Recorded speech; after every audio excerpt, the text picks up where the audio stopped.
ไม่สูงค่ะผมมีพี่น้อง FC ของข้าเฮาไต้หวันช่องข่าวคุณต้นกูลองนั่นในขณะไม่สูงค่ะไม่สูงในวันมาได้กันเนาะเมียนมาในวันที่25เดือนธันวาคม2026นั่นนะขณะเมียนอยู่ในวันเสาร์ในขณะมาได้ก็มาพบกันจอมข่าวแข่งกำหนึ่งในข่าวที่เอาหัวข้อข่าวอิดอ่อนปอดตอนหนึ่งเกี่ยวกับเรื่องเงาไล่นอกเมืองตีอันผายทั้งนอกเมืองแหละและมีเป็นปางสุกยุงไหลตึกกันอยู่หาวแห้งในยามพ่องมาเลี้ยวนะครับเนาะนั่นก็ฐานทัพอังกฤษนะครับเนาะฐานทัพอังกฤษ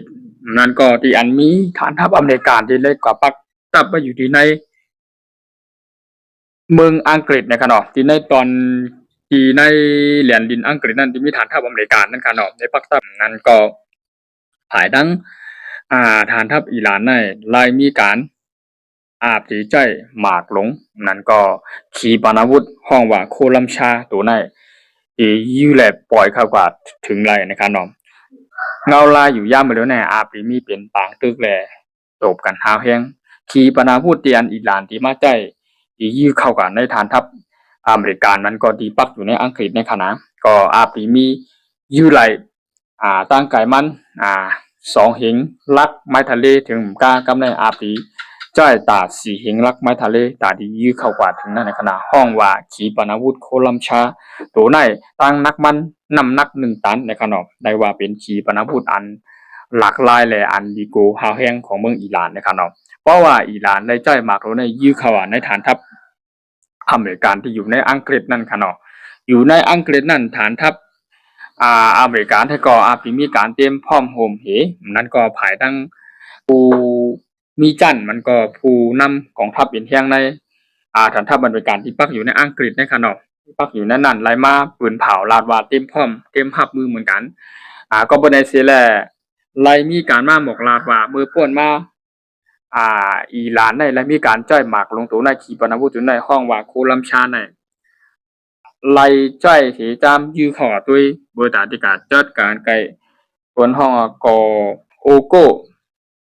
โกกาเซียนะครับเนาะก่อนในไล่ยื้อเข้าปอกนึงเฮ็ดให้หมากและขีปนาวุธอิหร่านของตัวในขีปนาวุธโคลัมชาตัวนั้นไล่ล่มกว่าตั้นในถึงนี้และตกกลับไปต่างที่นะครับเนาะพอกำในแต่อิหร่านในอัปเตรียมการพร้อมห่มเตรียมมือนั้นก็เตรียมหมากขีปนาวุธตัวนั้นเปิดตาที่หลอดตึกและปล่อยเข้ากับจูตีฐานทัพอังกฤษที่อันมีฐานทัพอเมริกันนะครับเนาะปักว่าอยู่ในอังกฤษในขณะปียี่เข้ากว่าห้องว่าโคลัมชาเนี่ยตัวนั้นเลยว่าเป็นปางตึกกันอันใหญ่เลยหาวแห้งในขณะเกี่ยวกับไปลองหูข่าวคอในก็ข่าวใจวันช่องข่าวคุณตอนกูลองมีจึงหือในข่าวยิดอ่อนปอดตอนหนึ่งเกี่ยวกับไปลองเงาไล่นกเมืองตีอันดังมีเป็นปางสุกยุงตึกกันอยู่ในฝั่งตะวันตกเพราะว่าภูมิภาคลุกเป็นไพ่เลือดใหม่กว่าโมตาเลียวในขนมลายใจเอ็นแห้งนาซึกมันก็ใจหลักหนักขีปนาวุธอันใหญ่เลยหาวแห้งเปิดตาดินหลอตึกถล่มเข้ากว่ากะดีฐานทัพอเมริกันที่ปักอยู่ในอังกฤษนั่นในขนมก็เป็นในซีแลภายตั้งกองทัพหลายๆตีในก็เกี่ยวกับในลองในภูมิภาคนั้นก็ทั้งฝั่งตะวันตกก็ไล่ปักตาไปด้วยว่าอิหร่านในมันติใจขีปนาวุธดีจื้อห้องว่าโคลัมชาตัวในเตอยู่5นะเพราะว่าไรจ้อยในเหมือนตั้งในยามไรจ้อยตั้งยื้อไรไก่มันตา2หิงลักไม้ทะเลก้อยในกำในอีขึ้นมาแทงเป็น4หิงลักไม้ทะเลปองลักปองมันขนาดยื้อไรตั้งไก่มันขนาดตียื้อไรฐานทัพอเมริกันที่อยู่ในสหรัฐอาณาจักรที่ว่าในขณะอยู่ในอังกฤษในขณะก็เปิดในซีแลนด์ในฐานทัพอเมริกันเนี่ยมีหลายตีมีหลายองค์ตี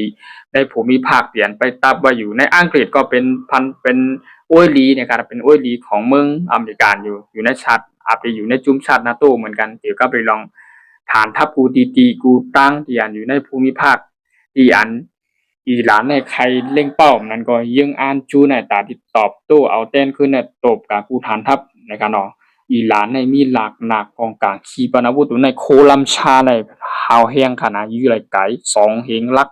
ไม้ทะเลป้องถึง4หิงลักขนาดยื้อได้ทั้งไกน่ะง่ายๆข้ามเมืองเป็น2เมือง3เมืองขนาดหมากตัวในเลยว่าหาวแห้งขนาดเขาก็เลยเอามาต่อไต่เป็นผ่าปันอีดอ่อนปอดตอนหนึ่งในข่าวยามช่วงกลาง